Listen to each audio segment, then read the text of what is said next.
Good morning and जय Hind friend. आज हम अपने प्राकृतिक संसाधन के दूसरे टॉपिक के साथ आ गए हैं। एक टॉपिक मैंने अपने पहले वाले वीडियो में डिस्कशन कर दिया हुआ है। ये होम मैनेजमेंट का ही टॉपिक है और ये रिपीटेडली कई बार एग्जाम में आपसे पूछा गया है कि नवीकरणीय साधन कौन सा है, अनवीकरणीय साधन कौन सा है। ठीक है फ्रेंड्स, तो आज हम ये प्राकृतिक संसाधन के बारे में डिस्कशन करेंगे। ये दो प्रकार के होते हैं, ठीक है। एक है नवीकरणीय और दूसरा है अनवीकरणीय। नवीकरणीय मतलब क्या? नवीकरणीय मतलब ये कि जिसका बार बार उपयोग किया जा सकता है। क्या किया जा सकता है? जिसका बार बार उपयोग किया जा सकता है। जैसे क्या है, क्या होगा? एग्जाम्पल में जल हो गया, वायु हो गया, सौर ऊर्जा होगा। हम इनका बार बार रिपीटेडली यूज कर सकते हैं ना। जैसे जल से हम बार बार उसको रोटेट करके बिजली बना सकते हैं, विंड का यूज करके हम बिजली बना सकते हैं, सौर ऊर्जा से बिजली बना सकते हैं, और भी बहुत सारी चीजें होती है जिनका हम बार बार उपयोग कर सकते हैं ना, जिनका हम नवीकरणीय बार बार कर सकते हैं। इसलिए इसका नाम क्या है? इसका नाम है नवीकरणीय। इसका नाम क्या है? नवीकरणीय। अब आ जाते हैं इसका जो दूसरा प्रकार है उसको क्या बोलते हैं? अनवीकरणीय। इसको क्या बोलते हैं? अनवीकरणीय। अनवीकरणीय मतलब जिनको हम दोबारा नहीं बना सकते हैं, जिनका हम बार बार उपयोग नहीं कर सकते हैं, है ना। इसमें क्या आता है? तेल आ गया, कोयला आ गया, खनिज आ गया, धातु आ गया। अब आज ही के कंडीशन में देख लीजिए, हमारे जो ऑयल हैं, जैसे तेल, डीजल हो गया, पेट्रोल हो गया, ये सब क्या है? खत्म होने के कगार में है। इसलिए गवर्नमेंट क्या कर रही है? नई नई योजनाएं ला रही है ना। सीएनजी पे चलने वाली गाड़ियां आ रही हैं, इलेक्ट्रिक गाड़ियां आ रही हैं। क्यों आ रही हैं? क्योंकि इनका जो एक हमारा जो रिसोर्स है ना, वो क्या है? वो खत्म हो रहा है। इनका भंडारण क्या है? इनका इन सब का भंडारण अब जो है वो धीरे धीरे खत्म हो रहा है। तो गवर्नमेंट दूसरा प्लान सोच रही है ना। तो ये क्या है? ये अनवीकरणीय है। इनका हम बार बार उपयोग नहीं कर सकते हैं, ठीक है। देखिए फ्रेंड्स, ये पूछा जाता है नवीकरणीय साधन कौन से, अनवीकरणीय साधन कौन से, है ना। पूछ लेगा, आपको दो चार एग्जांपल दे देगा, पूछ लेगा किसमें से नवीकरणीय साधन कौन से हैं। तो नवीकरणीय से आप ये समझिए क्या है कि मतलब जिसका बार बार उपयोग किया जाए, जिसको बार बार नया किया जा सकता है, लेकिन अनवीकरणीय जिसको बार बार नया नहीं किया जा सकता, ठीक है। अब आ जाइए साधनों की विशेषताएं। साधनों की विशेषताओं में क्या क्या है? देखिए, साधनों की विशेषताओं में बहुत सारी चीजें हैं। साधन क्या है? साधन हमारे लिए उपयोगी हैं, ये तो हम जानते हैं, क्योंकि साधनों का उपयोग करके हम अपनी इच्छाओं की पूर्ति करते हैं। और साधन आपस में अंतर संबंधित है, हाँ डेफिनेटली संबंधित है। अब जैसे बिजली क्या है? हमारा साधन है, और बिजली से हम क्या चला रहे हैं? बहुत सारे इलेक्ट्रिक उपकरण चला रहे हैं ना, मिक्सर चला रहे हैं, कंप्यूटर चला रहे हैं, है ना, बोर्ड चल रही है, बहुत सारी चीजें चल रही है। तो साधन क्या होते हैं? एक दूसरे से अंतर संबंधित होते हैं। और साधन क्या है? सीमित है ना। क्या है? साधन सीमित है। जैसे हमने अभी अनवीकरणीय के बारे में बताया ना, क्या है? वो सीमित है, वो खत्म हो रही है, ठीक है ना।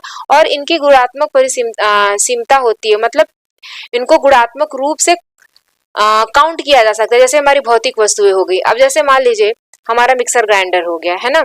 तो मिक्सर ग्राइंडर की एक कैपेसिटी है, वो क्या है? वो भी तो एक साधन है ना, उसकी भी एक कैपेसिटी है। तो वो क्या है? उसकी उसका गुणात्मक सीमितता यही है ना। उसका गुणात्मक सीमितता यही है। और क्या है? साधन के सही उपयोग से जीवन को सुधारा जा सकता है, बढ़ाया जा सकता है। देखिए क्या है कि कुछ लोगों के पास सारे साधन नहीं होते हैं, है ना, और कुछ लोगों के पास सारे साधन होते हैं लेकिन वो उसका सही तरीके से उपयोग नहीं करते। और कुछ लोगों के पास उसी साधन को वो इतने अच्छे से उपयोग कर लेते हैं। जैसे मान लीजिए एक मिडिल क्लास का परिवार है ना, उसके पास जो रेफ्रिजरेटर है वो बहुत ही कम बजट का है ना, सस्ता है। लेकिन एक वही जो हाई सोसाइटी के लोग हैं उनके पास महंगा रेफ्रिजरेटर है, लेकिन यूज तो उतना ही है ना, यूज तो उतना ही है। तो उसी साधन का उपयोग करके एक मिडिल क्लास फैमिली अपना स्टैंडर्ड मेंटेन करके रखता है ना। तो ये क्या करता है? लाइफ संसाधन क्या आता है? हमारे जीवन को सुधारता है, बढ़ाया जा सकता है ना। और क्या है? इसकी गणनात्मक सीमितता है, हाँ इनकी गणना की जा सकती है। कैसे की जा सकती है? देखिए मान लीजिए साधनों की जो सीमितता है वो अलग अलग साधनों में कम आय और कम खर्च में हम उसको कर सकते हैं, उनकी गणना भी की जा सकती है। और वो विभिन्न प्रकार के साधन है, जिनके साधनों की गणना की जा सकती है वो इस प्रकार से। कौन से? देखिए समय है, समय की गणना हम कर सकते हैं, 1 घंटे हुए, 2 घंटे हुए। शक्ति की, पावर, हमारी कितनी एनर्जी, कितनी कैलोरी बर्न हुई। धन की गणना हम कर सकते हैं, है ना, परिवारों के सदस्यों की योग्यता, किसके अंदर क्या क्या योग्यता है। और भौतिक वस्तुएं, ये जो वस्तुएं है ना, इनकी गणना क्या है? इनका गणना जो है वो संभव है, ठीक है। अब क्या आ जाते हैं? क्या साधनों के उपयोग के उद्देश्य। हम साधनों को क्यों उपयोग करते हैं? साधनों को हम क्यों उपयोग करते हैं? भाई जाहिर सी बात है, साधन है तो हमारा जीवन है ना।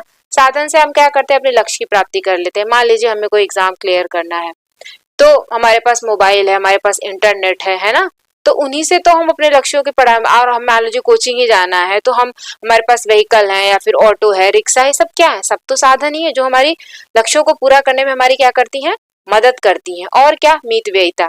मित व्ययिता मतलब कंजूसी नहीं, जहाँ पे खर्च करना है वहीं पे उतना ही, जितना खर्च करना है उतना ही करना है, लेकिन ये नहीं कि अपने आप को रोक के खर्च करना है, वहां पे कंजूसी नहीं दिखानी है।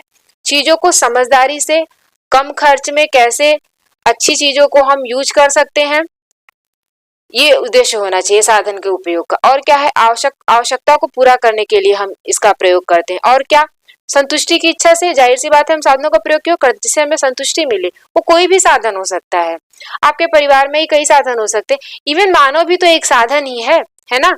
तो हस्बैंड वाइफ, उनके बच्चे क्या है, ये एक दूसरे से संतुष्टि प्राप्त करने के लिए तो हम शादी कर रहे हैं, शादी के बाद बच्चे हो रहे हैं, वो भी एक सामाजिक इच्छा की पूर्ति है। तो क्या है, ये साधन क्या है, हमारे जो है संतुष्टि हमें प्रदान करती है। और परिवार के सदस्यों का विकास करने के लिए हम साधनों को, मान लीजिए एक न्यूक्लियर फैमिली या एक ज्वाइंट फैमिली ही है, मान लीजिए एक न्यूक्लियर फैमिली है, बच्चे पढ़ रहे हैं, और आज के टेक्नोलॉजी के हिसाब से अगर हम बच्चों को वो परिवेश नहीं देंगे तो बच्चे हमारे पीछे रह जाएंगे, है ना।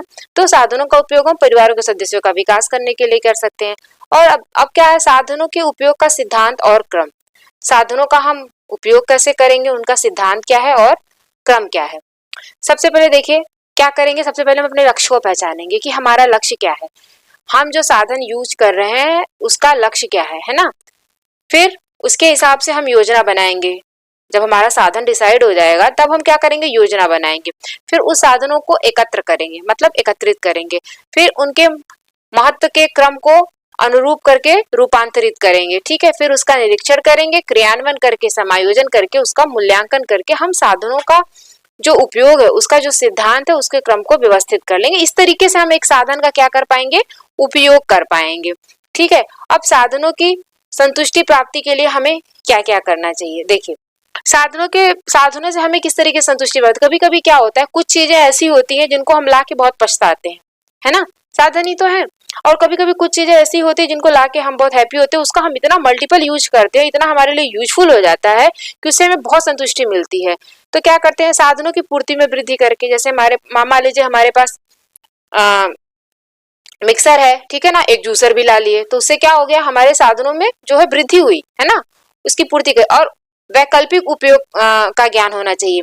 जैसे मान लीजिए हमारे पास मिक्सर है, ठीक है, हमारे पास जूसर नहीं, अभी गर्मियों का समय है, मैंगो शेक बनाना है, तो वो हम ग्राइंडर में भी बना सकते हैं, है ना। उसका एक वैकल्पिक उपयोग करके हम साधन का उपयोग कर सकते हैं। और उपयोग में वृद्धि करके, जैसे मैंने बताया कि जिन चीजों से हमें संतुष्टि मिल जाती है हम उनका बार बार उपयोग करते हैं, उससे हमें क्या मिलती है, हमें साधनों के उपयोग में संतुष्टि प्राप्त होती है, ठीक है। और चुनाव के मध्य संतुलन करके, कभी कभी क्या होता है कि हम छोटे चीजों से भी अपना काम चला लेते हैं, और कभी कभी क्या होता है, वही संतुष्टि हमें बड़ी चीजों से, बड़ी या महंगी चीजों से नहीं मिलती है। तो हमारे दिमाग में होना चाहिए कि हम ऐसे साधन का चुनाव करें जिससे हमें संतुष्टि मिले, है ना। तो अपने चुनाव के मध्य संतुलन करके, ये नहीं कि शो ऑफ और दिखावे के चक्कर में बहुत महंगी और बहुत बड़ी चीजें ला लिए बट उसका यूज कुछ नहीं है, और वही उपयोग हम एक छोटी चीज को भी करके कर सकते हैं, है ना। तो इस तरीके से अपने चुनाव के मध्य संतुलन ला करके हम साधनों का उपयोग करके संतुष्टि प्राप्त कर सकते हैं, ठीक है फ्रेंड्स। तो ये हमारा साधन जो था, इसका वर्गीकरण, इसका मूल्यांकन, सारी चीजें मैंने आज डिस्कस कर ली। साधन का चैप्टर आज यहीं पे खत्म होता है। अपने नेक्स्ट वीडियो में हम अपने नेक्स्ट टॉपिक के साथ मिलेंगे, नए टॉपिक के साथ मिलेंगे। Thank you friends, thank you so much.